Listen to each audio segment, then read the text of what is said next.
La question relative au président Gbagbo. Alors, le président Gbagbo n'est pas inscrit sur la liste électorale. À quand son inscription sur la liste électorale? Bon, je suis toujours embêté parce qu'on personnalise un peu ce débat.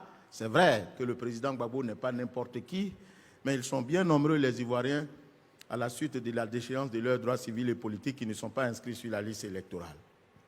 Vous savez, ce n'est pas moi, c'est vous qui avez dit à l'article 6, 5 et 6, non, 3 plutôt, que pour s'inscrire sur la liste électorale, il faut 4 conditions. Être ivoirien, avoir 18 ans, jouir de ses droits civils et politiques et s'inscrire sur la liste électorale. C'est seule la satisfaction de ces 4 conditions qui vous confère la qualité d'électeur, qui est la carte qui vous autorise à participer aux élections.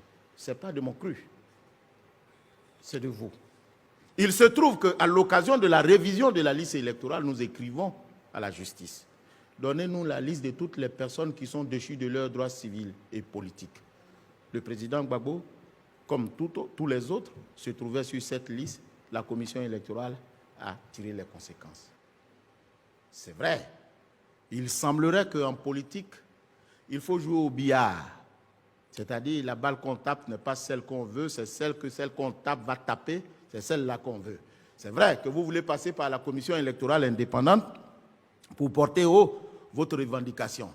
Mais je vous le dis, autant que faire se peut, pour ce qui me concerne, le président Gbagbo, comme tous les autres, ne peuvent être sur la liste électorale lorsqu'ils vont jouir de leurs droits civils et politiques. Et pour ce faire, quand ils sont condamnés, soit ils purgent la condamnation, soit l'infraction sur la base de laquelle ils ont été déchus de leurs droits civils et politiques disparaît par la voie de l'amnistie. Il se trouve, professeur, que vous aviez dit tout à l'heure, qu'il y a une ordonnance de 2018 qui amnistiait le président Gbagbo. Alors, je vais vous lire cette disposition afin que nul n'en ignore.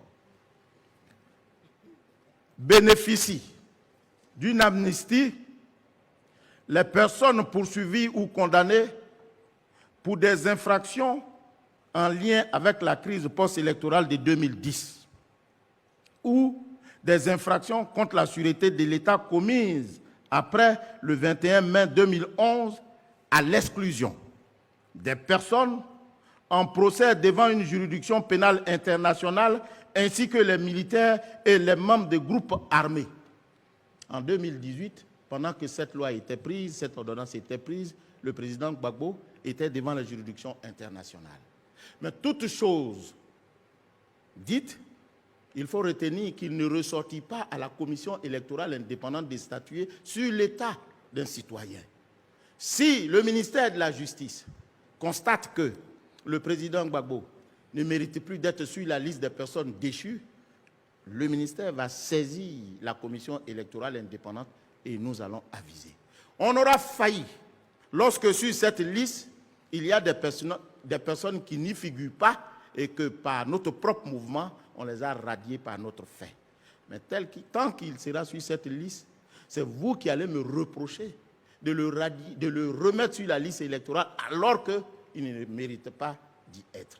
Donc voilà, nous sommes tenus par la rigueur de la loi dont vous êtes les initiateurs.